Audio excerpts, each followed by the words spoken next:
Hey, welcome back to Steve Horvath Fishing. That magical time of year has come.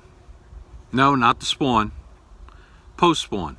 Now some of you are saying, are you freaking crazy? You like post-spawn fishing? Here's what I mean.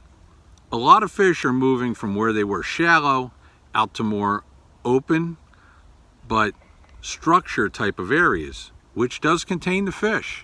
And one of the best times to catch the most of them is when they're first arriving on offshore structure. One of my favorite ways to catch them growing up was on the big worm. And now it's getting to be time to whip out the big worm. So, what's a big worm? Well, in my area, anything over 7-inch worm would be a big worm. So 7 to 10, 11, 12, whatever they'll eat in your area. But it's the big worm. For instance, we got the 7-inch power worm. Great bait. We got the Zoom Old Monster. It's a big worm. It's full 10 inches. And the bait that's a little bit newer to them, but works fabulous offshore for bass, the Magnum Trick Worm. Dynamite for offshore bass fishing. So, how does this differ from any other time? Well, it's easy. The fish have spawned, they've gone through that post-spawn funk, and now they're ready to eat. They've been through a lot. They're wore out. But you know what? They got some energy back and they're hungry. So this is a time when a big bait is the right bait. So how are you going to rig this right bait up? Well, you basically have 3 options. Number 1, you're going to throw it on a Carolina rig. Sinker somewhere between a ½ ounce and an ounce. A leader, 24 to 36 inches. And whatever worm hook you like. I like an extra wide gap, an EWG. Now I know, EWG bad. Bad man, talk about EWG.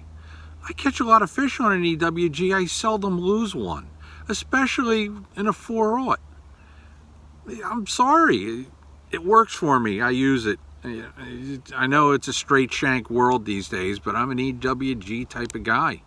Either that or else the traditional kink shank worm hook with a round bend. It's me. That's what I use. The other thing that we could do is we can take this and put this on anywhere from a 1/4 to a 3/4 ounce shaky head and toss it out there in, anywhere from 8 to 25 feet of water we might be fishing. Another great way to rig it. The other way is a traditional Texas rig, especially if there's some type of cover where you're fishing. I'll use 14-pound line or 15, whatever the brand I happen to have makes it in. It's not really a big deal with 1 pound test. 14 or 15. Probably start out with a minimum of a 5/16 ounce sinker. Use a 3/8 most of the time and can go up over half. But once you get over a ½ ounce when you're Texas rigging, it's a little unwieldy. I'm probably better off with the heavier sinker with the Carolina rig. How about colors? Well, I'll give you 4 of my favorites. Green pumpkin. And if you like, you could put a little dip on the tail of either orange or chartreuse. Not the whole tail, just a wee little bit of that tail. Also like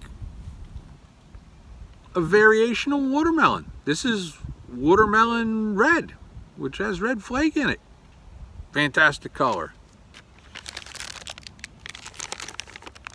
Blue fleck. Great color. An alternative to June bug. And my last color, would be a color that's very popular in the Kentucky area, which would be plum.